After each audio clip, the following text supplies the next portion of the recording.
Streets at night, wondering where to go, nowhere to go, nowhere to run or hide. We are the youth of today, we are the stories. Mangati Bay, the only way in is by sea.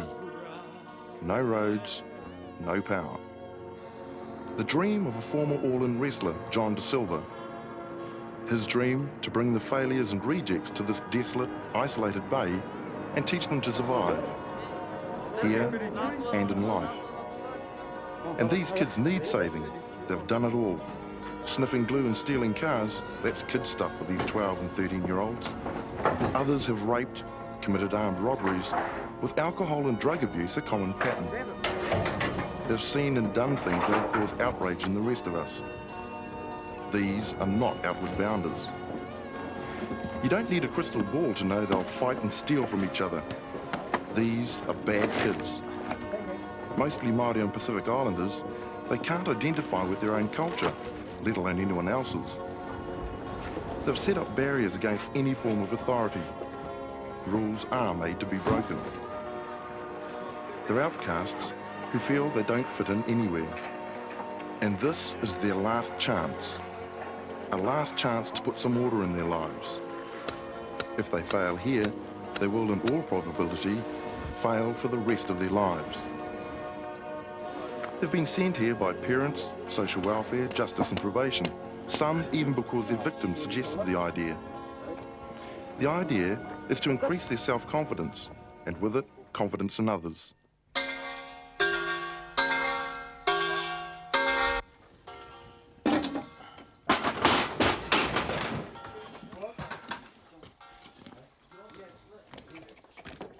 There's a simple philosophy here: do it yourself or starve. They've been split up into 4 groups of 5, each with a supervisor. And the supervisors are no angels either, including former alcoholics and criminals. It's tough and it's meant to be. Duties are rotated, the food is basic. It's one man's dream come true. Welcome, welcome to you all, to the island of art here, Great Barrier Island. John De Silva, the former wrestling superstar, who 15 years ago visited a boys' home and found himself staring at eyes filled with defeat. There had to be a better way. Now, he welcomes the defeated to whakapakari with an assurance that all is not lost. If you feel something spiritual here, then that's very good, because we know the spirits come back to us in quiet places, retreats like this. Every time I come back here myself, I feel it very strongly. I hope you do. As I looked at your faces last night, many of you looked lost, completely lost. And that's good. That's good. Because now you're going to dig your toes in, be true warriors. We know you can do it. Going to be wet days, miserable days. Going to be days where you hate your mate. Days when you want to run home to Mama and Papa. But you can't. Neither can I. We're here in this retreat, miles away across the sea.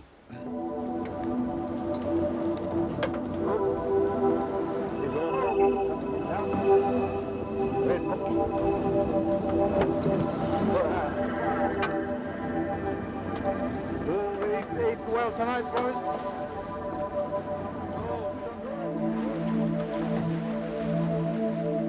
It's a long way from the corner takeaway bar. Many of these kids lived on junk food and solvents. Their ancestors may have lived off the land and the sea, but these are fast food kids. Many have never seen flour before. Now they're learning to make bread. Uprooted from their suburban streets to Whakapakari to learn the art of Māori bread making. Learning new skills, gaining confidence. The irony being, the flight from country to town has seen many of these kids grow up without any sense of what it is to be Māori, without any taste for its traditional delicacies. Have you eaten this before? You want to try one? You won't die. Here, man, hurry up.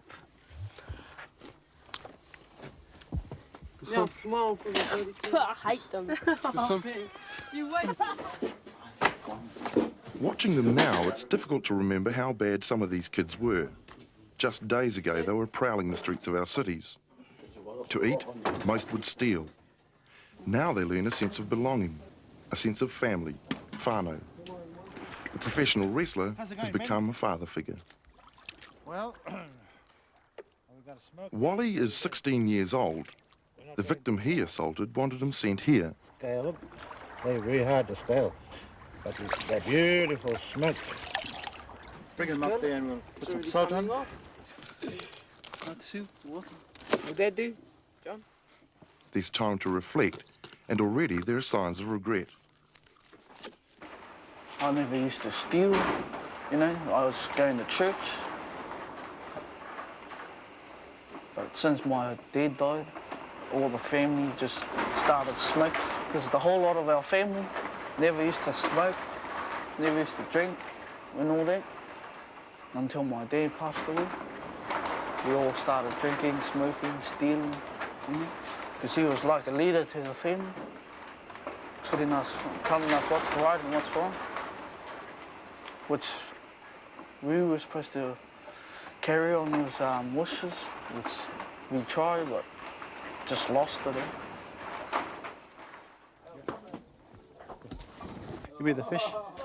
Talk to these kids, for that's what most of them are, children, and they'll tell you about the glue sniffing and stolen cars. They'll tell you about the bad things, the bad times. But no one can tell you about the good times. There just weren't any. When you've been drinking and smoking since you were 7, when your idea of heaven is a bag full of glue, then Whakapakari is a very different world. Norman is 15, with an old man's story. I never believed in getting into drugs and getting into smoking. Never believed in it. But after that, after I started hanging around on the streets and hanging around with mates on the street, that's when I started getting into it. Burgling houses, stealing cars, and just a few assaults, and that's it. It's all so matter-of-fact, as though everyone lives as they do. 14-year-old Clifton has a familiar story to tell. Oh, it started off from when I went to school, and then I met one of a fellow that I didn't know, and he asked me if I wanted to go and do a burglary, so I said yeah. And then I just went out. It was the first time I ran away from home. They have girls here too, 3 on this camp. They're no angels either. Shelley is 15 years old. Me and my mate were just walking down the street with a purse of heads, because we just come back from the nightclub. And we were just walking down the street, and then we thought, oh, mate will, get this car, so we just got it. Don't know what we did. But it seemed real fun at the time, but when we got snapped, it wasn't. Let's go. Push. Hey. Keep going, Mark. Let's go. Good stuff. Keep going. Good stuff. Listening to them telling their stories, there's a constant theme. 13-year-old Dane has been here but a few days, and already he's been kicked in the teeth. It's the story of his life. Me, my 2 mates, gone down the fence and saw this truck, and it was open. And when it was a real massive truck, we jumped in and stole it. And we went to the fence and I was trying to smash the lock off. And I couldn't smash it off, so we bowled straight right through it. Make sure everyone's lifting, otherwise it makes it heavier for everyone else.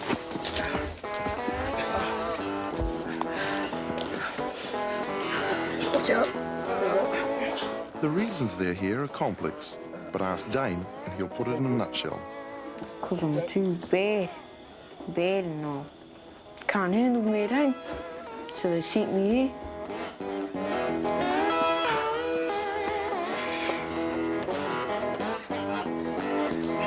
Okay, put it down. You gotta have your hands underneath. Hey. See when you have your hand on here? It does nothing, eh? Hey, bro. And that means that the others have to lift more, eh? To lift, you have to lift here. Hey. Otherwise, everyone else is breaking their ass for fuck all. Hey. All right?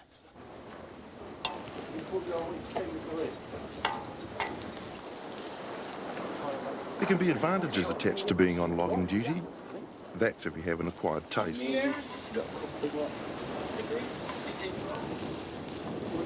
Tastes like peanuts. Peanut butter. Nice. Very tasty. The oldest at the camp is Dean. At 20, he's seen even more of life than the others, and that's saying something. I don't get into the buzzes as much now. They're like, oh, should we go do a burglary or do this, do that? I've done about 300 burglaries in 2 weeks one time without being caught. At 19, Moko has a baby daughter and a lifetime of drug abuse behind her. She shares the hard work with the boys, and she shares the same sad past. I sniff all the time back over in the mainland in Auckland. Clear plastic, silver,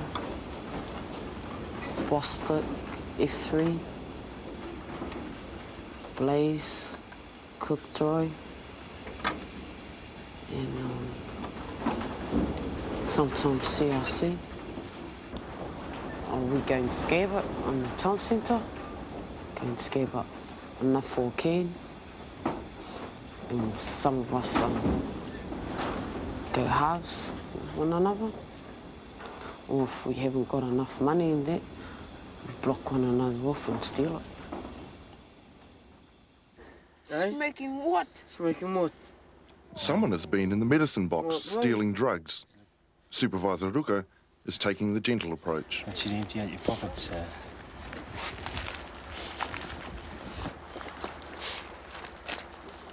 Oh, and I got my thing. Denadol. For headaches. Oh, we've been smoking insect repellent, man.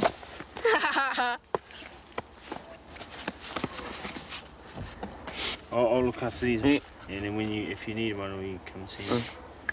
He's getting the Panadine. Dan arrives, sensing the need for a firmer approach. Oh, it's mine. It's for my headache. But we haven't been smoking it. I haven't been putting anything in the smoke. So everyone... Why were you crushing up this and showing off to these guys and trying to tell them it's cocaine and snorting it up the nose? I was only saying it for a joke. For a joke? And it wasn't me was that it? said it was cocaine. It's not a joke. It wasn't me that said it was cocaine. You just told me you're only saying it for a And I joke. was- Now you're denying it. Oi, Where's that fella? Hey, listen. That was the one that was You're just saying you just told me you're only saying it for a joke. Now you're denying it. But I think you're talking a lot of shit, and I think that you gave them some of this. Some of them. You got any more? I didn't taste anything like that in my smoke. I said, bad hits, good hits. Okay, then some. Snapped them out, I think. But you're nearly a good liar, really. Yeah, Sharon did. I you just are. opened it. You're nearly a good liar. What was in our smoke then? Don't fucking ask me. Hey, think you're smart? Hey, I'll put you in the head in a minute. shut up. Hey, what do we then? Hey, what do we say today? You wanna go? I'll push you down there, fucking You wanna go? Hey, what do hey? Wanna go? Michael, what did we talk about today? Hey, what did we talk about today? Come on, you cunt. Let's go. You come on, you cunt. Hey, what did we talk about today? Think about it.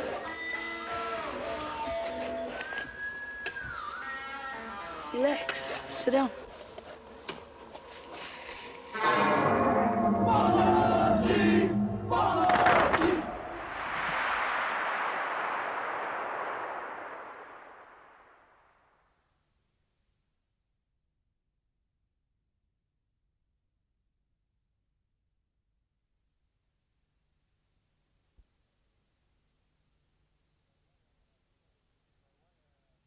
Anyway, why I've called everyone together is I've heard that there's some kind of disciplinary thing going to go on. And I'm very upset that something like that might be going on without me knowing about it. And the thing that I hear is a line where one boy will get disciplined or walking down and getting punched at.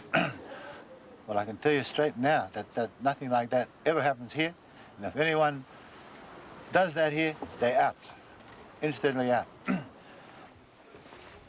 Oh, besides what Les said, we had two boys here this morning that they didn't want to participate at all in the haka.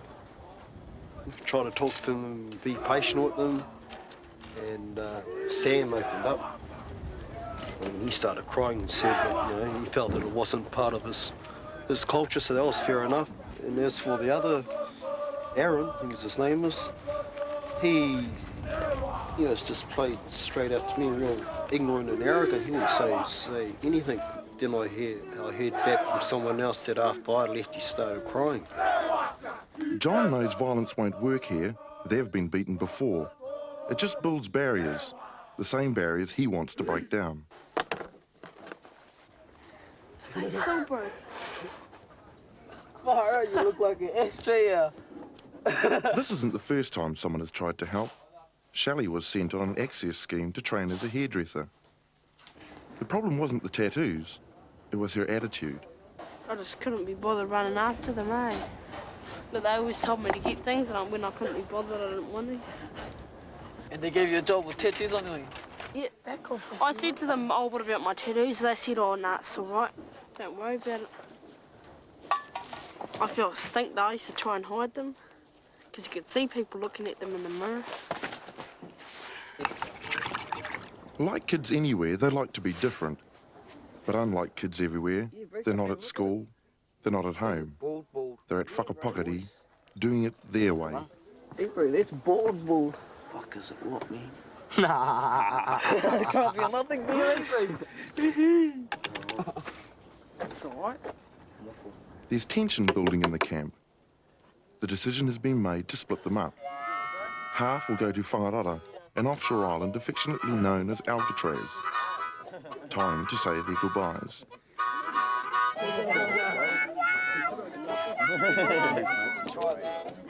The threat of violence is never far away here, and the supervisors are taking no chances. If you have to give him one of these other ones here, give him one of those too. Okay. All right? Because he's in a bit of a bad space at the moment, eh?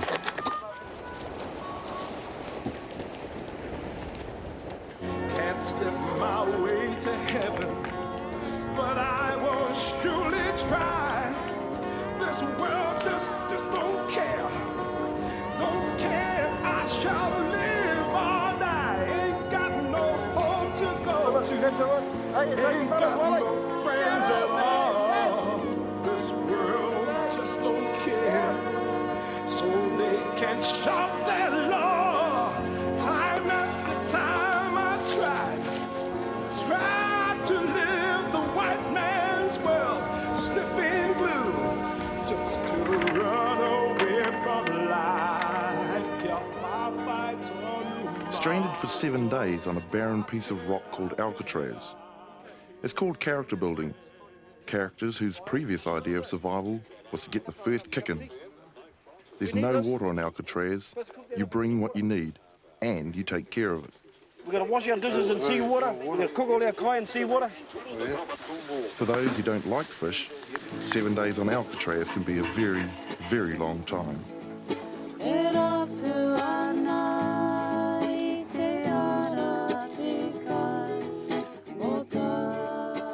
At week's end, you can't help but sense a change of spirit about the place. And John notices it too. There's now a sense of achievement, with Wally and others reflecting on having gained something. I've learned how to put a tent up, which I didn't even know. I never used to like seafood. Now I like it more. Thought it was yuck at first, but I'm just getting on with it. It's pretty choice, this camp. But at first it goes off slow, you get bored a bit. Then when you start mingling in with everybody, you know, you learn how to play the guitar. They teach you heaps of stuff over this island. And when you go out over to Alcatraz, it's pretty choice. I'm enjoying myself out here. When I first got here, I didn't like, even anywhere, you know, like if I go to a boarding house or anything like that, I don't like meeting new people.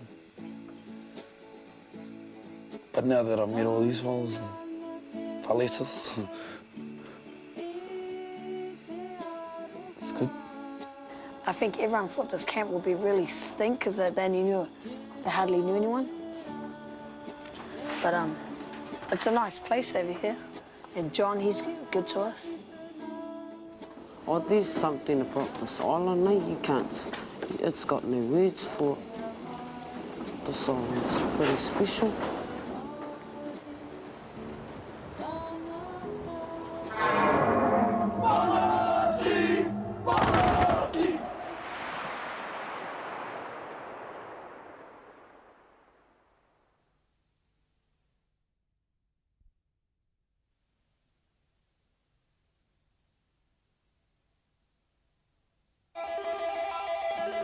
This morning.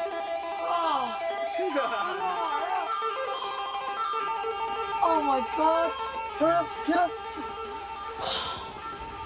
Oh my God! The camp has woken to the shocking news that one of the boys, desperate to be sent back to the city, has mutilated himself with a butcher's knife.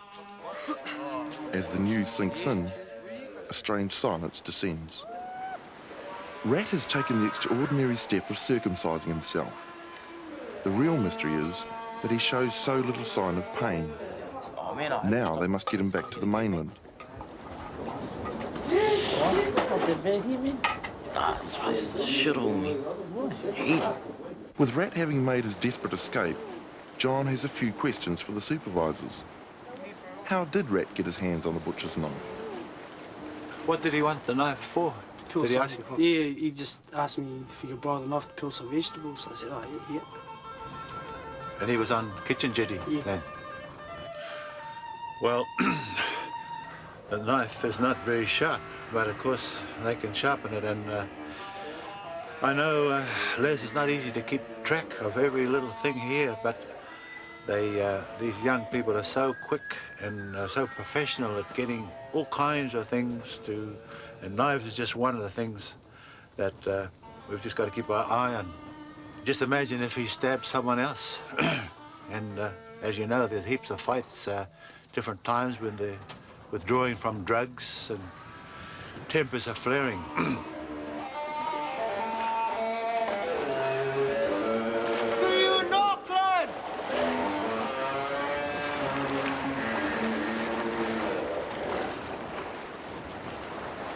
Hello, Father Bill.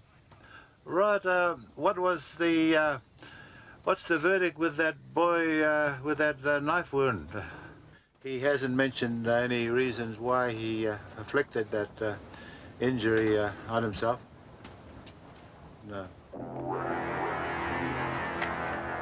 Learning survival also involves learning about the responsible use of a firearm. When you open your chamber, you have your finger down below and your thumb on top. And you lift the bolt straight back.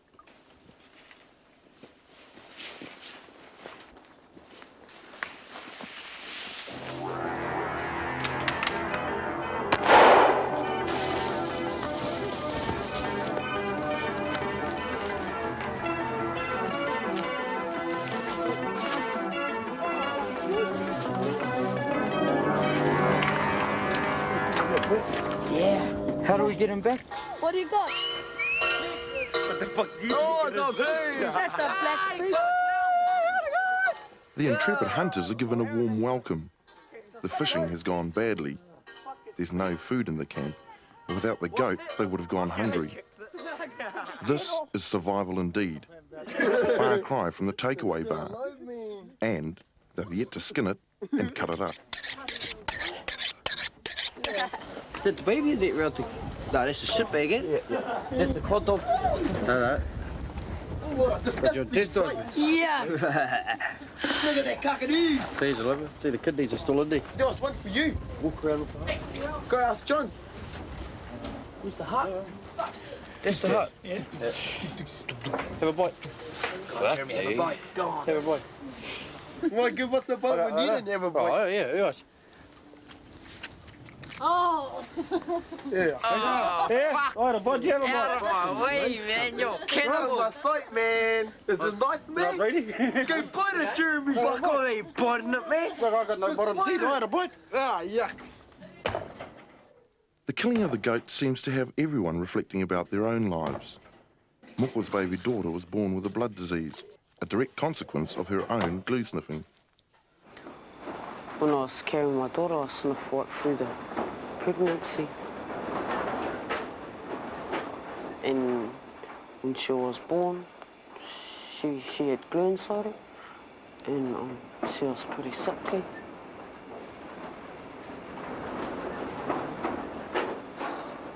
She had blood disease, something.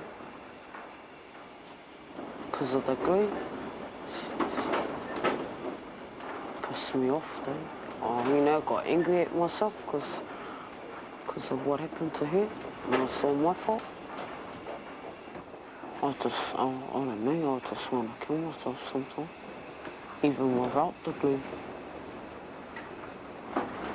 Just start thinking about things from my past, and then it just builds up inside.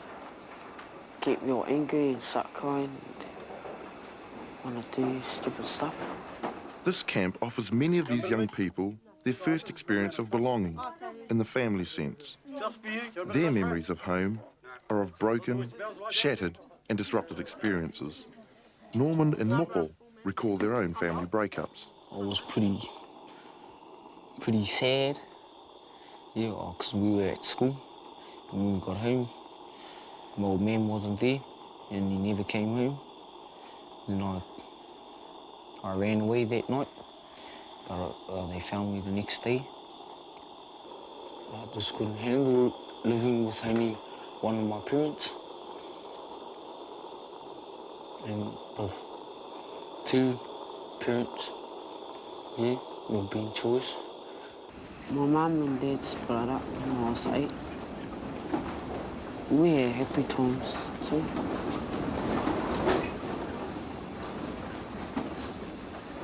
But it just fell apart when she left. I wished they were back together. So we can be a family again, like how we were before. Every now and then, even John lets his own anger show. Because as workers, we work our guts out all over the place for you. There's somebody here that wants to go and break into a generator shed and let all the gas out. The whole gas is going out of the cylinder. Someone tutu with the lock of the shed to get diesel, I suppose. You can't sniff diesel, kills you. John doesn't expect to find the culprit. They'll be protected by a code of silence. The ever-present silence and violence. Over here it's more quiet and there's not that much violence out and all that. There's a little bit of violence, but it's not better than it out in the city. They need to worry about walking down Queen Street or anything without getting beaten up. I was sitting at his table and looking at a fist. Gang signs appearing. Get rid of them. Don't want to see those kind of things appearing. It causes trouble. I was just supporting the Black Power, yeah, but I don't want to prospect for any gangs because they just use you as the bum boys, tell you what to do. If you don't do it, you get the bash. Join a gang, come home with a black eye. My mum doesn't want me to join a gang anyway. I was going to join RSP with Aaron, but nah. Cowboy! Hey! Manini walk! Aye! Dere walk! Aye! Coffee, coffee! Aye! Ate akino! Oh! Oh! Oh! Yeah! Tomorrow, the camp is to be visited by a distinguished Māori kaumatua, Paramount Chief John Tudei.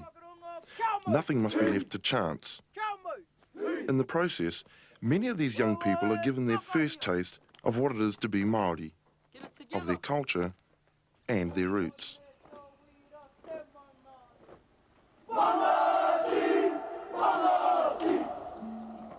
Because this fella coming tomorrow, he's well known throughout the country. He's a bigger rangatira than what John De Silva is. So don't muck around with your fella's whole porphyry thing, eh? Right down to the calling, to you girls. Get your fella's karanga right.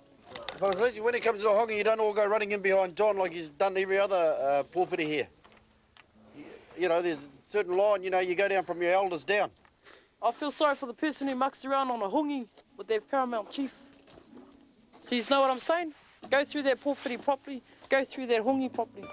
You're offering a forehead, so if you come as an enemy, he can strike you. So that's what you do. You're doing, you're offering your forehead to him. Yeah. All right.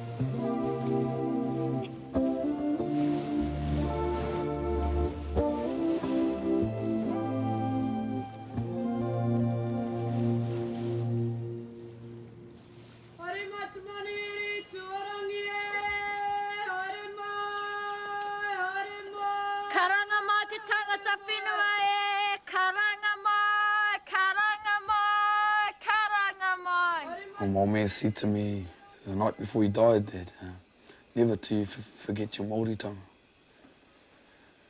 I didn't know he was going to die the next day, but he died. And I started realising things. I said to myself that the one thing I can do for him was to try and learn my Māori tongue. I feel that he's with me when I do it, so I do it as best as I can when I do it, without laughing or joking about it or anything, because I take it quite seriously.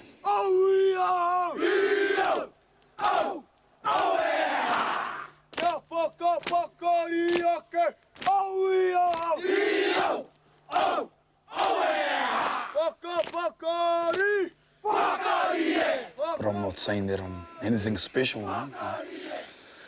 Māoris are Māoris, Pākehas are Pākehas, and Maoris are Maoris. We're all people, we're all humans.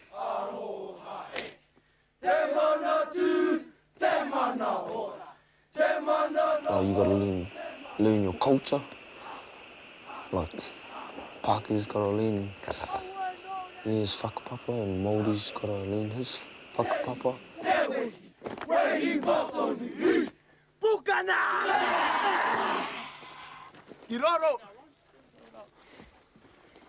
Kia ora rangatira.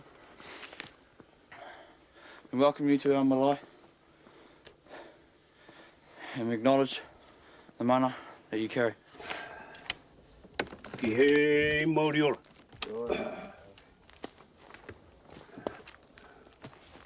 Ki he Māori ora, ki te whai ao, ki te amarama.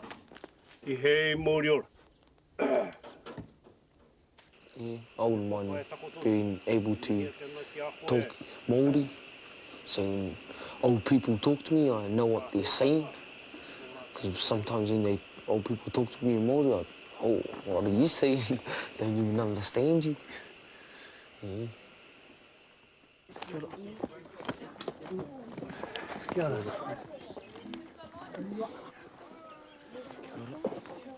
I knew who I was. I knew my waka. I knew my tipunas. I knew my whakapapa. I knew all those things, which was very, very important to me. Perhaps that was one thing that I had going for me, because I knew a bit of about my genealogy. Why it's important to know those things?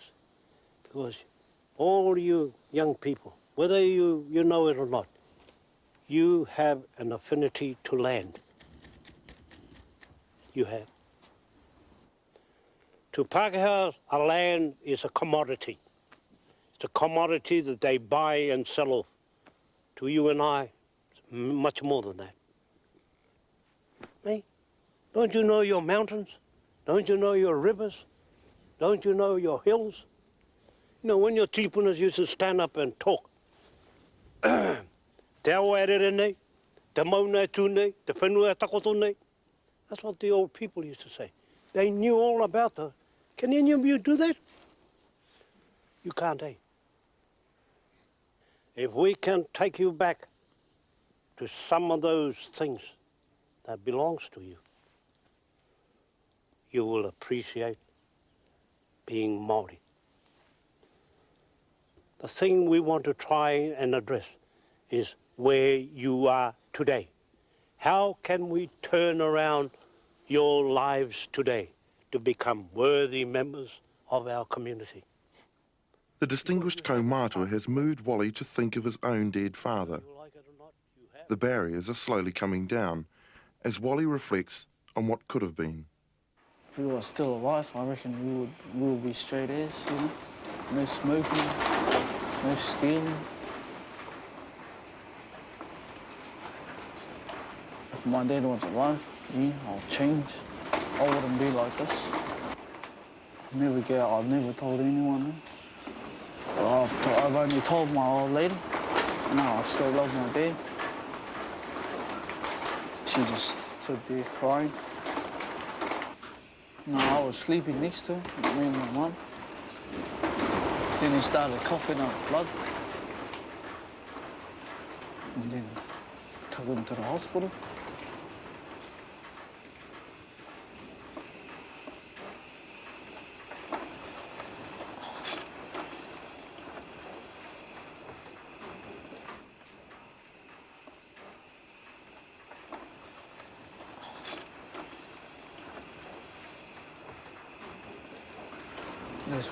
And then my mum started coming out crying. Because I was sitting on the seat. And that's when I knew that he was dead.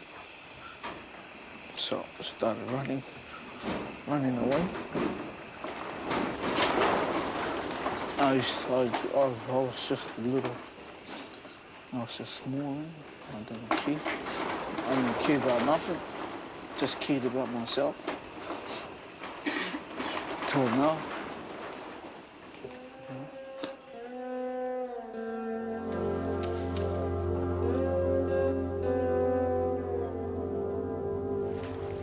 The camp's now at an end, and Wally has a new purpose in life. He's determined to return to his home in Rarotonga, in the Cook Islands, and find his father's grave.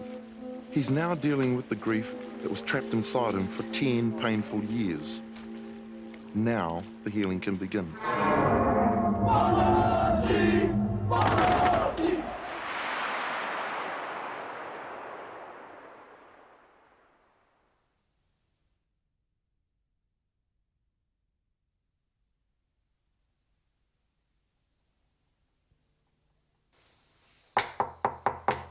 Wally! Wally, get up! You're going to court this morning. Oh man, look at the detail. It's 3 months since Wally left Whakapakari, and today he'll find out if it was all worthwhile. Now living with his mother, Wally goes back to court this morning. The reports will be assessed and the judge will make his decision. Wally must show that he is truly reformed. He has several things in his favour. Wally is working as a painter on an access scheme, and his evenings are no longer spent on the streets. Wally has taken up Thai kickboxing and has already won a cup. There is new purpose here. As Wally, his mother and youth worker arrive at court, they know his future will be decided here today. Will the judge accept the whakapakari program worked? Will Judge Brown accept that this 16-year-old, on an assault charge, has been reformed by his experience? In this matter, charge came before the court related to an assault.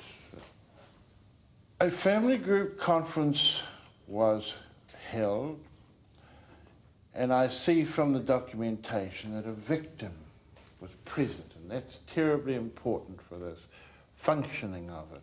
And when the victims are present, then there's likely to be the high quality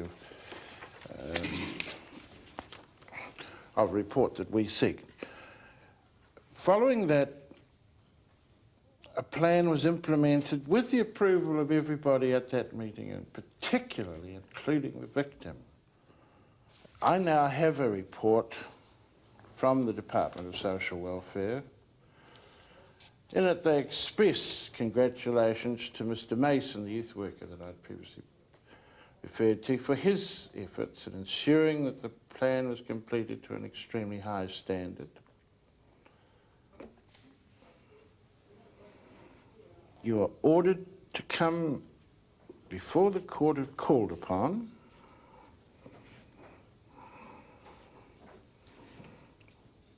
Within 12 months.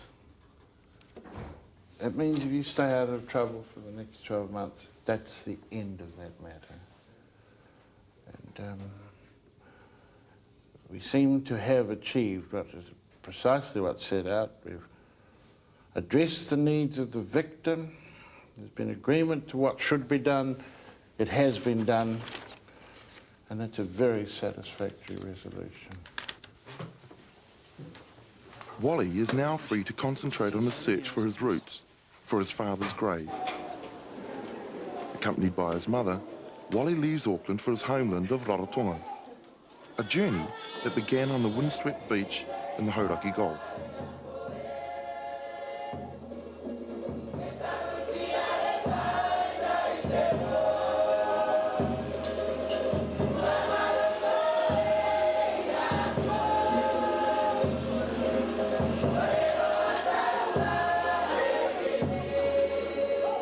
Wally returns to his home village, the house in which he was brought up. It's been 10 years and another lifetime since Wally last stood here. It's a short flight from the streets of Auckland, but it might as well be on another planet. Wally, do you remember the place? Wow, when I was small, I remember this house used to be big, eh? Even the one over there.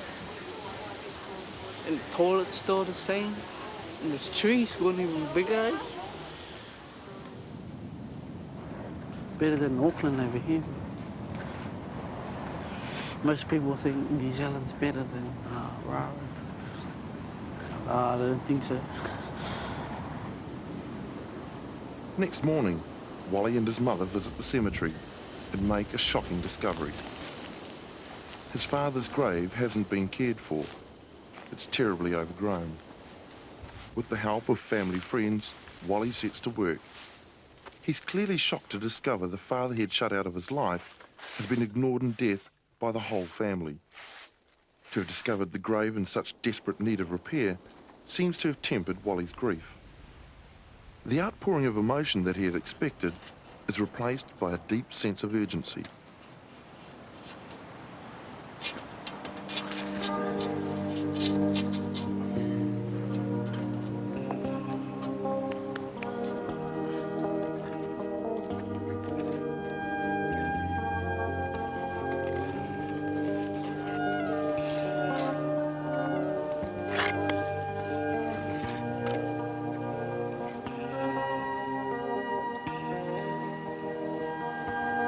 It took 10 years for Wally to tell of how his father's death upset him, locking him in a spiral of rage. 10 years, during which he went from innocent village boy to hardened street kid.